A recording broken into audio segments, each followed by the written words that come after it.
बकरा ईद का चांद नजर आ गया था। सब लोग चांद देखने के लिए अपने घरों की छतों पर आए हुए थे। लोग बहुत ज्यादा खुश थे कि वो अब कुर्बानी के लिए बकरा, दुम्बा, गाय और ऊंट खरीद कर आएंगे। बेगम, आपको ईद का चांद बहुत बहुत मुबारक हो। हमारा बैल बहुत अच्छा तैयार हो गया है। अब मैं इसे ईद पर अच्छी कीमत पर बेचूंगा। तुम लोग कौन हो? तुम मुझे जंगल के नहीं लग रहे।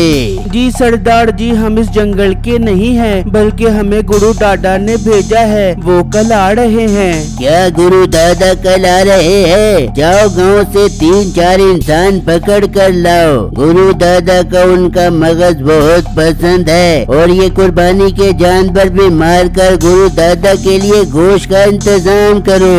एक वक्त का किस्सा है। मिंटूपुर गांव में मीठे नाम का धोबी अपनी बीवी और सास के साथ रहता था। मीठे ने अपने घर में एक बकरा पाला हुआ था, ये सोचकर कि ईद पर वो उसे अच्छे दामों बेचेगा। मीठे की गांव के करीब नहर के किनारे एक छोटी सी दुकान थी। ओ मीठे, ये कपड़े पकड़ और इन्हें अच्छे से धोई, जरा भी बैल नजर ना आए इसमें। आंटी जी, पहले कभी आपको शिकायत मिली है कपड़ों के बारे में जो ऐसी बात कर रही हो? आंटी किसको बोला? तेरी छोटी बहनों की तरह हूँ बाजी बोल। अभी तो मेरी शादी भी नहीं हुई। शादी होनी भी नहीं है, क्योंकि इस उम्र में रिश्ता नहीं मिलता बल्कि कब्रिस्तान का पता मिलता है। तेरी ये हिम्मत कि तुम मुझसे ज़बान दराजी करेगा? मैं तेरे से कपड़े धुलवाती ही नहीं हूँ, मैं किसी और से धुलवा लूंगी। हाँ हाँ, धुलवा ले किसी और से। मरे नहीं जा रहा तेरे बदबूदार कपड़े धोने के लिए। मीठे की जबान दराजी की वजह से बहुत कम लोग उससे कपड़े धुलवाते थे और उसके मुकाबले में लोग बिट्टू धोबी से अपने कपड़े धुलवाना पसंद करते थे। बिट्टू मेरे कपड़े धो देगा, वो बीटा बगैरत तो बहुत बदतमीज है। अब मैंने उससे कपड़े नहीं धुलवाने। बाजी, मैंने आपको पहले भी मना किया था, उससे कपड़े मत धुलवाया करो। वो एक तो कपड़े अच्छे नहीं धोता और आगे से लोगों से बदतमीजी भी करता है। बिट्टू, तूने मुझे बाजी बोलकर बहुत खुश कर दिया। आज के बाद मैं तेरे से कपड़े धुलवाऊंगी। बिट्टू की कामयाबी की वजह ये भी थी कि उसकी बीवी काम में उसका हाथ बटाती थी और ऊपर से बादशाह के दरबार से कपड़े भी बिट्टू के पास ही आया करते थे। वो बादशाह बहुत अच्छी तबीयत का इंसान था और गांव के लोगों की बहुत मदद करता था। उस गांव से बहुत दूर एक जंगल जहां बहुत सारे जंगली लोग रहते थे, उन लोगों का एक सरदार भी था। ये जंगली लोग गोश्त खाना बहुत पसंद करते थे। हाँ, गोश्त तैयार हो गया है, बहुत भूख लग रही है। जी मालिक, बस गोश्त तैयार होने वाला है। बहुत मुश्किल से आज हिरन का शिकार किया है, उसी का गोश्त तैयार हो रहा है। हाँ, हमें हिरन का गोश्त बहुत पसंद है, जल्दी तैयार करो, हम मजे लेकर खाना चाहते हैं। जी जी मालिक, जैसे तैयार होता है मैं इसकी आंतरियां सबसे पहले आपको खिलाता हूँ। एक दिन मीठा अपनी दुकान पर खड़ा होता है कि उसका दोस्त आता है। अरे मीठे, तू तो बिल्कुल वेला खड़ा है। तेरी दुकान पर तो एक भी ग्राहक नहीं है और उस मोटे बिट्टू के पास तो सारे लोगों का रश लगा है और बादशाह सलामत के सारे कपड़े भी वही धोता है। यार, एक दफा बादशाह सलामत के घर का काम मिल जाए ना तो मेरे मजे हो जाएंगे। कपड़ों को डंडे मार मार के धोकर बादशाह सलामत से खूब पैसे बटोरूंगा। मीठे, उसके लिए तुझे बादशाह सलामत की नजर में बिट्टू को बदनाम करना पड़ेगा। हाँ यार, बात तो बिल्कुल ठीक कर रहा है। लोगों को बदनाम करना तो मेरे बाएं हाथ का काम है और ये काम करने के लिए मेरे दिमाग में एक तरकीब भी आ गई है। शाम में मीठा अपने घर आ जाता है। मीठे, ये बकरा तूने मारने के लिए खरीदा है? ये लकड़ी का बकरा नहीं है, इसे कुछ खिला भी दिया कर। और बेटा, ये तुझे तो ठीक से खिलाता नहीं है तो बकरे को क्या खाक खिलाएगा? बस हो गई तुम दोनों की री री राना शुरू। एक तो पहले ही दिमाग घूमा हुआ है और ऊपर से तुम्हारी बातें ही खत्म नहीं होती। ये बता क्या बना रही है? बहुत भूख लग रही है। मीठे, उल्लू बना रही हूँ, खड़ा तो बता। तू उल्लू किसी और को बनाई। और मेरी बात सुन, और बिट्टू की बीवी को देखा है वो कैसे उसके काम में हाथ बटाती है? वो हाथ बटा बनाती हो बेगी, लेकिन मैं तुझे बताती हूँ मेरे से ये कपड़े कुपड़े नहीं धुलते। मैं खाना बना के तेरे पेट में डाल देती हूँ, यही बहुत है। खाना है तो खा, वरना लोगों के कपड़े डंडे मार मार के धो। तो मेरी बात सुन, ये बकरा मैंने ईद पर बेचने के लिए खरीदा है। ईद पर ये अच्छी कीमत पर बिक जाएगा। अगर तूने पैसे लेने हैं तो इसे लोगों के खेतों से चारा खिलाकर बड़ा कर। अगर ये नहीं करती तो ये बकरा मरता है तो मरे, मुझे कोई परवाह नहीं है। मैं अब सोने जा रहा हूँ। जब खाना तैयार हो जाए तो मुझे उठाकर खिला दी। मैंने खाना खाकर दोबारा सोना है। ओ मीठे, खाना खाकर सोएगा तो गैस हो जाएगी। होने दे सासू माँ, गैस होने दे। गैस के साथ ख्वाब बहुत जबरदस्त आते हैं और आज ख्वाब में मैंने एक बहुत बड़ी प्लानिंग भी करनी है। ये कहकर मीठा अंदर चला जाता है। नसीबो, वैसे कसम से तेरी पसंद पे भी मैं हैरान हूँ। तेरी आंखों में मोतिया उतरा हुआ था जो तूने इससे पसंद की शादी कर ली। अम्मा ना याद करवाया कर मुझे वो दिन, कसम से मेरी आंखों पर पर्दा आया हुआ था। मुझे लगता था इसके बाद दुनिया में लड़कियां आना बंद हो जाएंगे। चल छोड़, अब जो हो गया तो हो गया। तू बकरे को लोगों के खेतों से चारा खिलाना शुरू कर। ये बिकेगा तो ईद पर तेरे पास अच्छे पैसे आ जाएंगे। अम्मी जान, ये एक नंबर का मनूस इंसान है। ये ईद पर बकरा बेच देगा, मगर मुझे 1 रुपया भी नहीं देगा। वहाँ बिट्टू दोस्त के साथ अपनी दुकान पर होता है। अरे यार, मैंने धोबी गिरी से कुछ पैसे इकट्ठे किए हैं। मैं चाहता हूँ मैं एक बैल का बच्चा खरीद लाऊं ताकि उसे पाल कर ईद पर बेच कर अच्छे पैसे कमा सकूं। बिट्टू, साथ वाले गांव में एक बाबा है, उसके पास एक बहुत अच्छी नस्ल के बैल का बच्चा है। अगर तू उसे पाले तो वो ईद पर बहुत अच्छी कीमत पर बिकेगा। यार, ये बात तो तुमने बिल्कुल ठीक की है। चलो फिर अभी उस बाबा के पास चलते हैं और उनसे वो बैल का बच्चा खरीद कर आते हैं। बिट्टू और उसका दोस्त वो बच्चा खरीदने के लिए निकल जाते हैं और उस बाबा के पास पहुंच जाते हैं। उसके पास काफी सारे जानवर होते हैं। अरे अंकल, आपके पास तो काफी अच्छी नस्ल के जानवर हैं। क्या ये सब आपने बेचने के लिए रखे हैं? हाँ बेटा, ये सब जानवर मैंने बेचने के लिए ही रखे हैं। तुम्हें कौन सा जानवर चाहिए?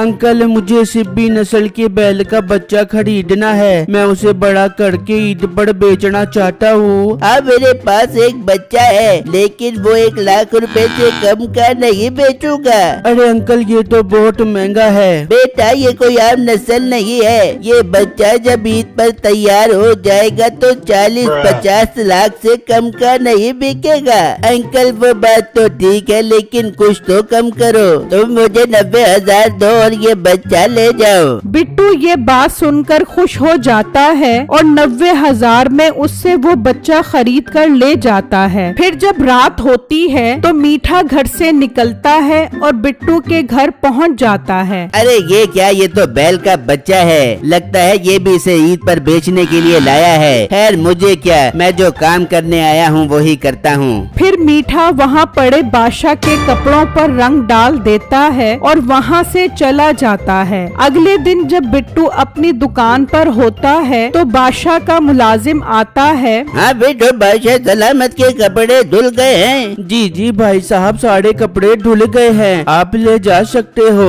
फिर वो मुलाजिम सारे कपड़े ले जाता है। बादशाह जब कपड़े देखता है तो सब कपड़ों पर दाग होते हैं। ये क्या, ये तो बिट्टू ने हमारे सारे कपड़े खराब कर दिए। हम तो इसे अच्छा धोबी समझते थे, लेकिन ये तो बहुत गंदा निकला। मालिक, मुझे भी नहीं पता था कि ये आपके सारे कपड़े खराब कर देगा। बिट्टू को दरबार में हाजिर करो, हम इसे पूछना चाहते हैं। मुलाजिम गुस्से में बिट्टू के पास आता है। बिट्टू, तुम्हें बादशाह सलामत बुला रहे हैं, चलो मेरे साथ उनके पास। भाईजान, बादशाह सलामत ने मुझे खैर से बुलाया है। एक तो बादशाह सलामत के सारे कपड़े खराब कर दिए और ऊपर से सवाल कर रहे हो। क्या मतलब भाई, ये आप क्या कह रहे हो? मैंने तो बादशाह सलामत के कपड़े बहुत अच्छे से धोए थे। तो चलो, चलकर खुद देख लो। बिट्टू उसके साथ चल पड़ता है और जब दरबार में पहुंचता है तो खुद भी देखकर हैरान रह जाता है। ये तुमने हमारे कपड़ों का क्या हाल कर दिया है? बादशाह सलामत, मुझे खुद इस बात का अंदाजा नहीं है कि ये सब कैसे हो गया। मैंने तो आपके कपड़े बहुत अच्छे से धोए थे। अपना मुंह बंद करो, एक तो कपड़े खराब कर दिए, ऊपर से झूठ बोल रहे हो। तभी मीठा भी वहाँ पहुँच जाता है। बादशाह सलामत जान की अमान, अगर आपको बुरा न लगे तो मैं कुछ अर्ज करना चाहता हूँ। हाँ बोलो, क्या कहना चाहते हो? बादशाह सलामत, मैं भी एक पाए के कपड़ों का डॉक्टर हूँ। बहुत ही महारत के साथ कपड़े धोता हूँ। इस मोटे ने तो आपके सारे कपड़े बर्बाद कर दिए हैं। अगर आप मुझे मौका दो तो मैं आपके कपड़े धो दिया करूँगा। हाँ ठीक है, हमें वैसे भी पाए के धोबी की जरूरत है, क्योंकि आज के बाद हम बिट्टू से अपने कपड़े नहीं धुलवाया करेंगे और इसकी यही सजा है कि इसकी दुकान को भी तोड़ दिया जाए और मीठे हाथ से तुम हमारे कपड़े संभालोगे। बादशाह बिट्टू की एक बात नहीं सुनता। बेटा क्या हुआ, तेरा मुंह क्यों उतरा हुआ है? अम्मी जान, पता नहीं कौन बादशाह सलामत के कपड़ों पर रंग डाल गया। इस बात पर बादशाह सलामत को बहुत गुस्सा आया और उन्होंने मेरा काम बंद करवा दिया। हाय बेटू, ये तो बहुत बुरा हुआ हमारे साथ। हमारी तो रोजी रोटी का यही जरिया था। हाँ बेगम, मैं भी यही सोचकर परेशान हो रहा हूँ कि अब हम क्या करेंगे, इस बैल के बच्चे को कैसे पालेंगे। बेटा तू फिक्र मत कर, जो नसीब में लिखा था वही होगा। अब से हम खुद भूखे रह लेंगे, लेकिन इस बैल के बच्चे को अच्छी खुराक खिलाकर ईद के लिए तैयार करेंगे। हो सकता है इस बच्चे के बिकने पर हमारे सारे नुकसान पूरे हो जाएं। ठीक है अब्बू जान, हम ऐसा ही करते हैं। मैं इस बच्चे के लिए दूध और मक्खन का इंतजाम करके आता हूँ। बिट्टू दूध और मक्खन लेने चला जाता है और वहाँ मीठा अब बहुत खुश होता है कि उसे बादशाह के दरबार का काम मिल गया है। वाह मीठे, आखिर तेरी चाल काम कर गई और तुझे बादशाह सलामत के दरबार का काम भी मिल गया। अरे दोस्त, मीठा नाम है मेरा। लोगों को धोखा देना तो मेरे बाएं हाथ का काम है। वहाँ बिट्टू भी उस बच्चे को दूध और मक्खन खिलाना शुरू कर देता है और अपना पेट काट कर उसकी खुराक में कोई कमी नहीं छोड़ता। इस तरह महीनों गुजर जाते हैं और बकरा ईद का चांद नजर आ जाता है। लोग अपने घरों की छतों पर खड़े होकर चांद देख रहे होते हैं। भाई आपको बहुत बहुत मुबारक हो, ईद का चांद नजर आ गया है। अब हम कल से ही जानवर खरीदने के लिए मंडी जाया करेंगे। हाँ भाई, मुझे खुद बहुत खुशी हो रही है। जानवर खरीदने में तो मुझे बहुत मजा आएगा। भाई इस बार आपने बहुत अच्छी नस्ल का जानवर खरीदना है, ताकि मैं अपनी सारी दोस्तों में सर फख्र से बुलंद करके बता सकूं कि हमारा कुर्बानी का जानवर सबसे महंगा और खूबसूरत है। मीठे मेरे जानू, ईद का चांद नजर आ गया। तूने वादा किया था बकरे को बेच के जो पैसे आप देंगे वो सारे तू मुझे दे देगा। आप मीठे अपना वादा ना भूली। नसीबों ने लोगों के खेत से बकरे को चारा खिला खिला कर लोगों के खेतों का कबाड़ा निकाल दिया है। अब तू बकरे को इतना महंगा बेच के जो खरीदे उसका कबाड़ा निकल जाए और सारे पैसे लाकर मेरे हाथ में रख। मैं उन पैसों का पंखा बढ़ा के उनकी खुशबू ले लेके सोऊंगी। हाँ ठीक है, ज्यादा लालची ना बनो, मैं बकरे को बेचकर पैसे दे दूंगा। वहाँ बिट्टू का बछड़ा भी अब कुर्बानी के लिए तैयार हो जाता है। वो बहुत खूबसूरत और कद आवर होता है। फिर जब अगला दिन निकलता है तो लोग गाय मंडी का रुख करते हैं। वहाँ पर हर तरह के जानवर मौजूद होते हैं। अरे ये बैड़ा तो बहुत खूबसूरत है, मुझे बहुत पसंद आ रहा है। मैं सोच रहा हूँ इसी का सौदा बना लूँ। हाँ भाई, बहुत अच्छा बैड़ा है, चलो इसी का सौदा बनाते हैं। जी भाई साहब, क्या मांग रहे हो इस बैड़े का? भाई मैं इस बैड़े के 2 लाख रुपए मांग रहा हूँ। 2 लाख? भाई बैड़ा 2 लाख के हिसाब से तो कीमत में बहुत मुनासिब है। हाँ भाई, हम बहस नहीं करेंगे, क्योंकि आप हर साल इन पर मेहनत करके पालते हो। हम ये बैड़ा आपसे 2 लाख रुपए में खरीद लेंगे।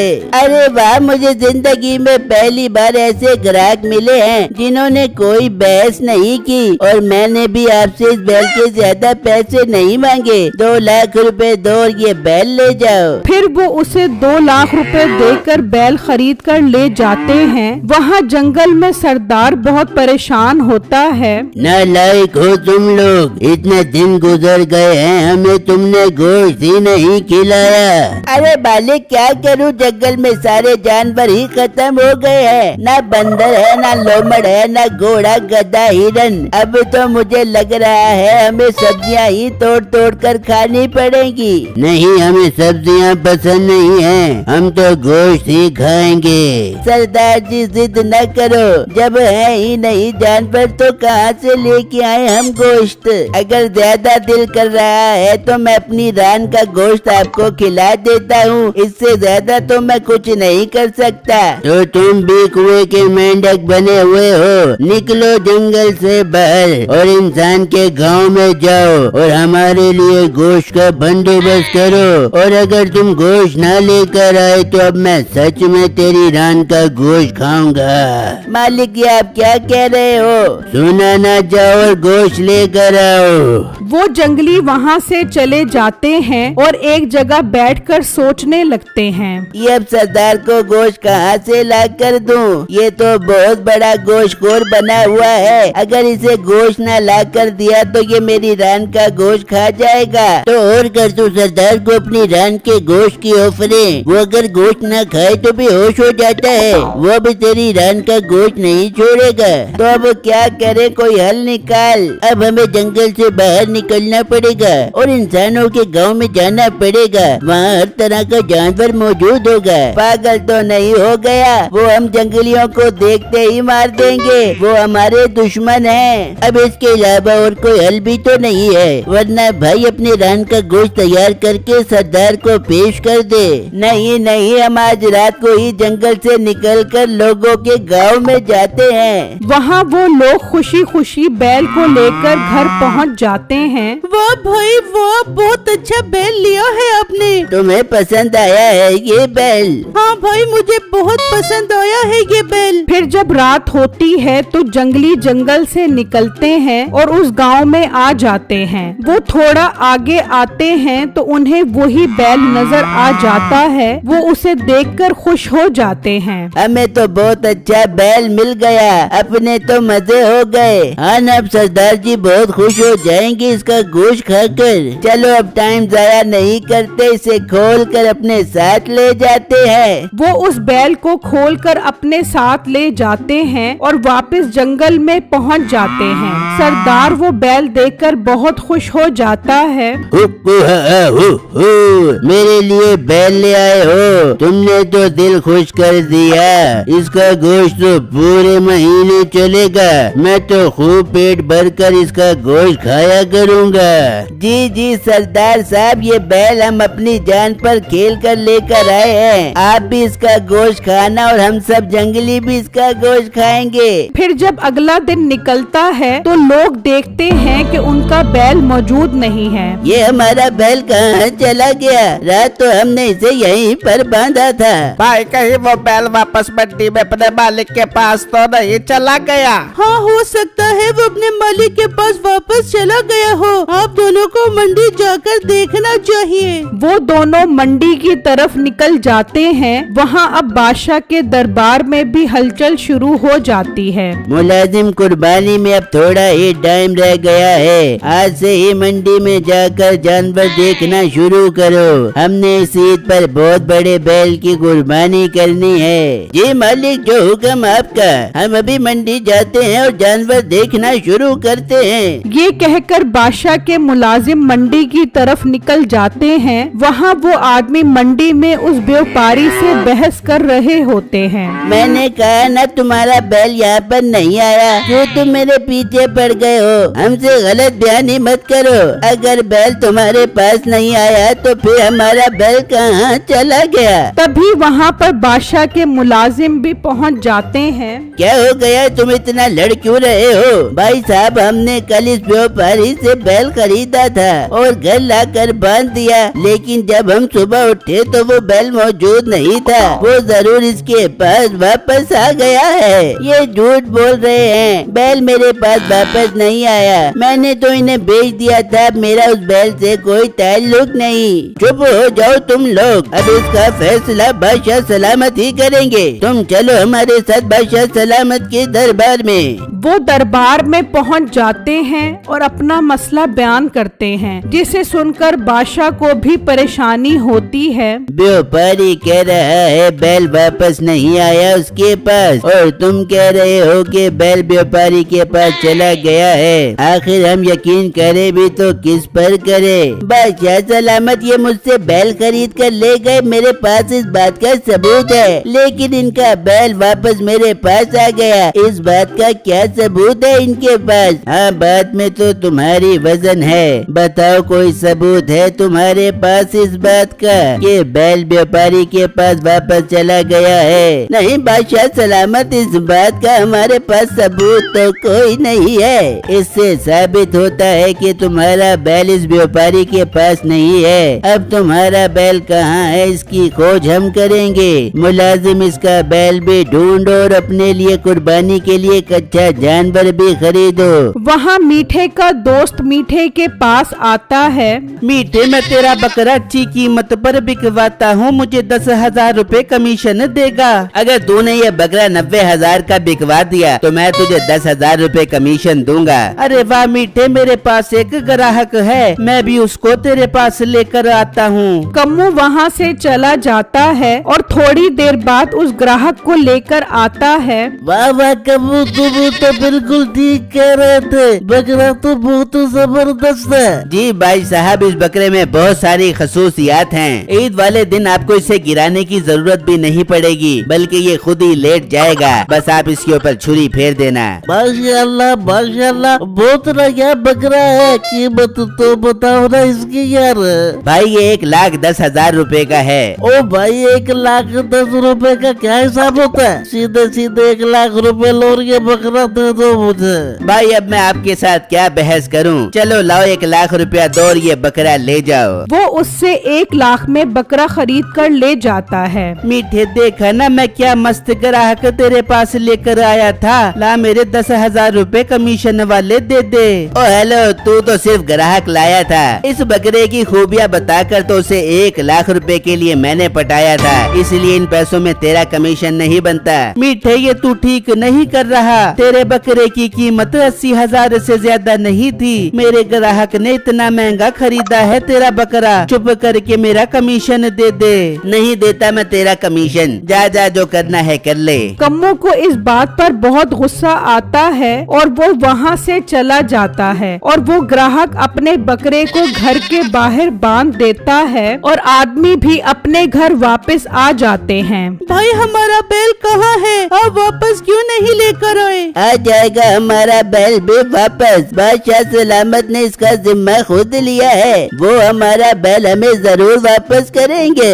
बादशाह के मुलाजिम जंगल में जानवर खरीदने पहुंच जाते हैं, लेकिन उन्हें कोई जानवर भी पसंद नहीं आता। वो मायूस होकर वापस दरबार में आ जाते हैं और बादशाह को बता देते हैं। मुझे हैरत है, तुम्हें कुर्बानी का कोई अच्छा जानवर ही नहीं मिल रहा। बादशाह सलामत, जानवर तो मंडी में बहुत हैं, लेकिन जिस तरह का आप चाह रहे हो उस तरह का मौजूद नहीं है। चलो कोई बात नहीं, अभी कुर्बानी में 9 दिन बाकी हैं। इस टाइम में हमें मंडी में कोई न कोई अच्छा जानवर मिल जाएगा। तुम अब उस बैल को ढूंढो जो गांव वालों का चोरी हुआ है। मैंने उन्हें जबान दी है। ठीक है बादशाह सलामत, हम बहुत जल्द उस बैल और चोर को ढूंढ लेंगे। वहाँ सरदार अपने जंगली मुलाजिम को कहता है, चलो ऐसा करो, इसकी एक टांग काट कर उसे आग पर सेक कर मेरे सामने पेश करो। आज इसकी पूरी रान हड़प करूंगा। सरदार जी, अगर इसकी टांग काटी तो ये मर जाएगा और बाकी का गोश्त खराब हो जाएगा। नहीं, ये मरना नहीं चाहिए। अगले हफ्ते जंगल में फेस्टिवल है, हमारे बड़े गुरु दादा आएंगे, बाकी गोश्त हम उस दिन खाएंगे। सरदार जी, हम एक काम करते हैं, ये बैल हम अगले हफ्ते फेस्टिवल के लिए रख लेते हैं और हम आज रात को दोबारा गांव जाकर कोई और जानवर उठा लाते हैं। तब तक हम भूखे रहेंगे क्या? नहीं नहीं सरदार जी, मैं आपके लिए हिरन मार कर आया हूँ। बहुत मुश्किल से मिला है मुझे। समझ लो ये आखिरी हिरन था इस जंगल में। चलो फिर मेरे आज के खाने का इंतजाम तो हो गया है। हम सब आज हिरन ही खाएंगे, लेकिन तुम दोनों आज गांव जाओगे और वहाँ से कोई और जानवर लेकर आओगे। इस बैल को हम अगले हफ्ते फेस्टिवल के लिए जिंदा रखते हैं। वहाँ कम्मू अपने घर पर गुस्से में बैठा होता है। ये मीठे ने मेरे साथ अच्छा नहीं किया, मैं इससे बदला जरूर लूंगा। बल्कि मैं अभी बादशाह सलामत के पास जाता हूँ और इसकी असलियत इन्हें बता देता हूँ। कम्मू बादशाह सलामत के पास पहुँच जाता है और उन्हें मीठे की सारी असलियत बता जला देता है, जिससे सुनकर बादशाह को बहुत गुस्सा आता है। अच्छा तो ये बात है, हमने बिट्टू की एक बात नहीं सुनी और उससे काम वापस ले लिया। मीठे को पकड़कर कैद खाने में बंद कर दो। पहले तो मैंने उसकी बात सुन ली थी, पर अब उसकी एक नहीं सुनूंगा। जाओ और हमारे हुक्म पर अमल करो।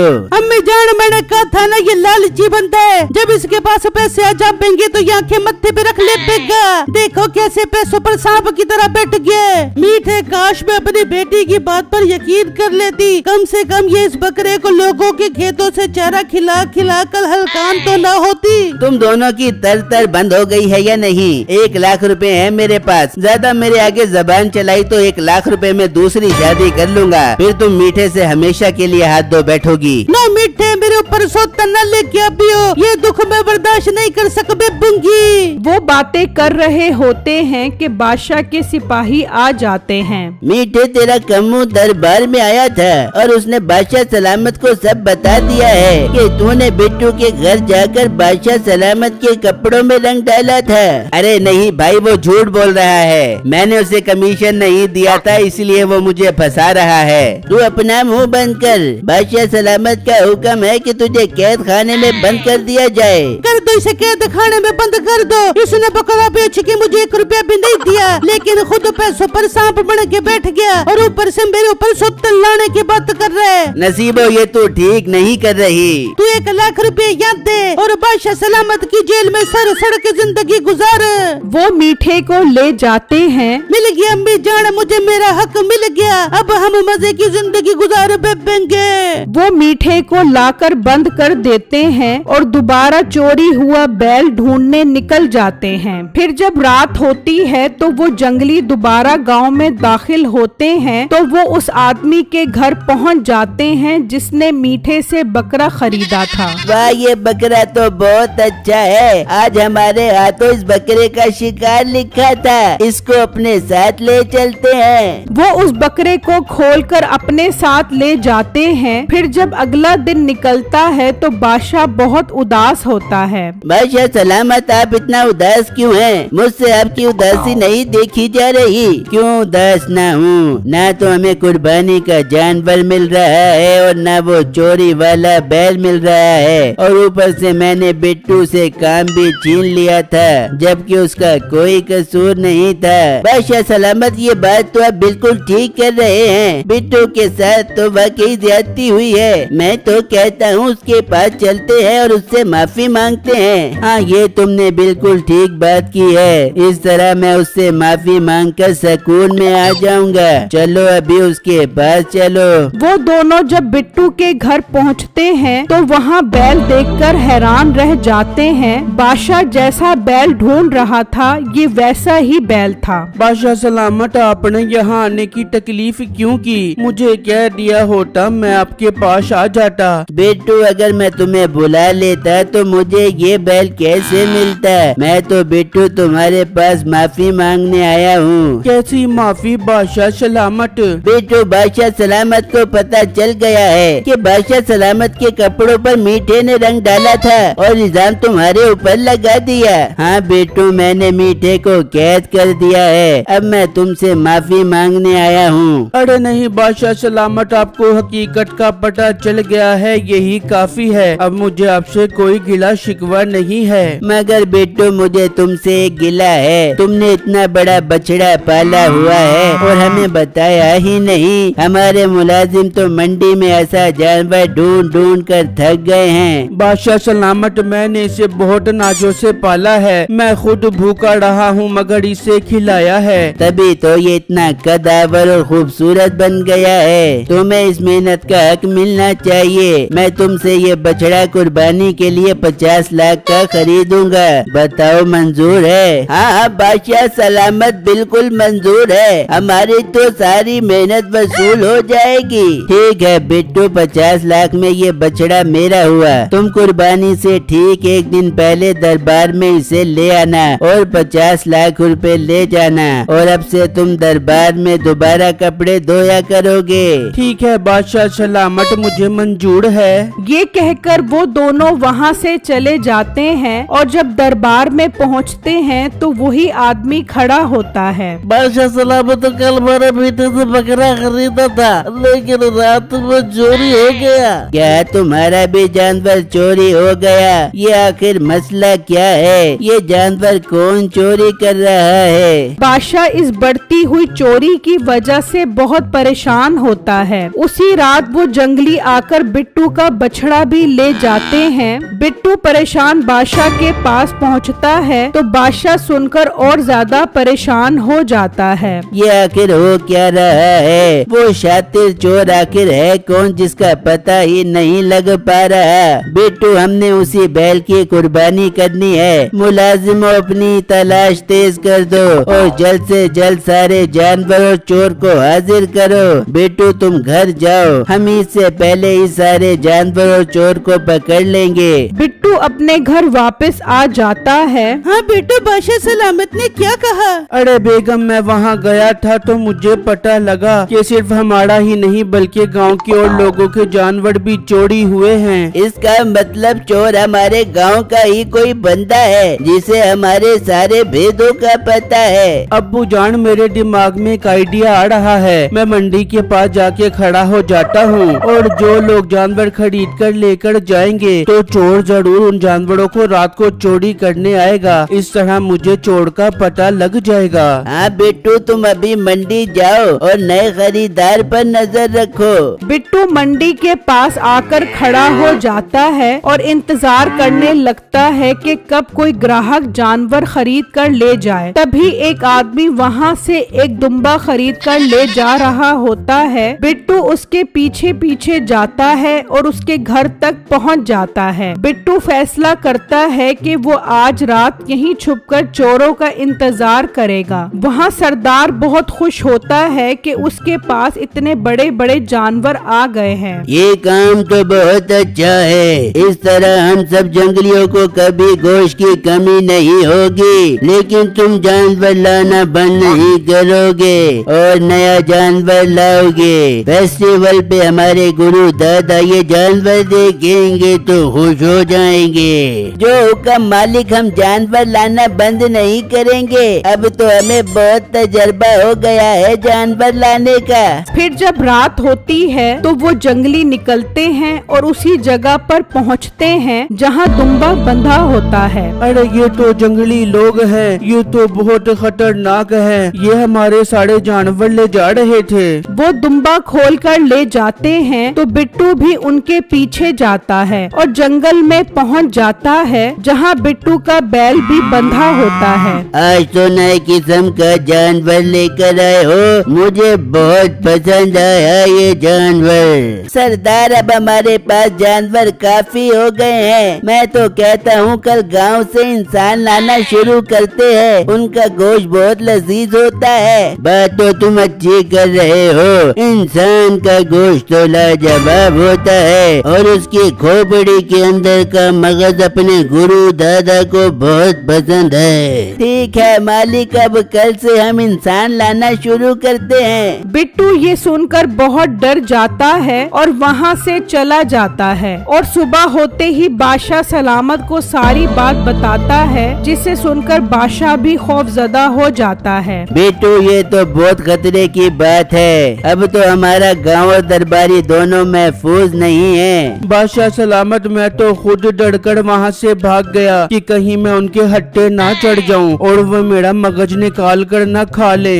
बादशाह सलामत, अगर मैं उस जंगल में हुलिया बदल कर जाऊँ तो उन्हें शक नहीं होगा। फिर मैं उनका काम तमाम कर दूंगा। नहीं नहीं, आप अकेले ये काम नहीं करोगे, बल्कि अब हम दोनों मिलकर करेंगे और हम कल ही वहाँ पर जाएंगे। बेटू, इस तरह तुम दोनों की जान को खतरा भी हो सकता है। बादशाह सलामत, खतरा मोल नहीं लेंगे तो हम सब गांव वाले खतरे में पड़ जाएंगे। फिर जब अगला दिन होता है तो वो दोनों अपना हुलिया बदल लेते हैं और जहर वाला मशकीजा लेकर जंगल की तरफ निकल जाते हैं। और जब वो जंगल में पहुंचते हैं, तुम लोग कौन हो? तुम इस जंगल के नहीं लग रहे। जी सरदार जी, हम इस जंगल के नहीं हैं, बल्कि हमें गुरु दादा ने भेजा है। वो कल आ रहे हैं। क्या गुरु दादा कल आ रहे हैं, ये तो बहुत खुशी की बात है। सुन रहे हो, गांव से 4-5 इंसान पकड़ कर लाओ। गुरु दादा को बहुत पसंद है इंसानों का मगज, वो कला कर खाएंगे। ठीक है, हम अभी जाते हैं और इंसान पकड़ कर लाते हैं। रुक जाओ, पहले गुरु दादा का दिया हुआ मशकीजे का पानी तो पी लो। इन्होंने कहा था सबको जाकर पिला देना। पहले मुझे दो मेरे गुरु दादी की मशकीजे का पानी। फिर बिट्टू वो जहर वाला पानी देता है तो सारे बारी बारी उसे पी लेते हैं। मुझे कुछ गड़बड़ लग रही है, ये कैसा पानी पिलाया गुरु दादा ने? ये गुरु दादा का पानी नहीं बल्कि जहर वाला पानी है। और मैं कोई गुरु दादा का बंदा नहीं हूँ, मैं तो गांव से आया हूँ जहाँ से तुम लोग जानवर चोरी करके आते हो। बीच इंसान तेरी ये हिम्मत तुझे मैं नहीं जोड़ूंगा। तू मेरा कुछ नहीं बिगाड़ सकता क्योंकि तुम अब बचने वाले नहीं हो। ये कहते ही वो सब के सब मर जाते हैं और बिट्टू और उसका मुलाजिम जानवर वापस ले आते हैं, जिसे देखकर बादशाह बहुत खुश होता है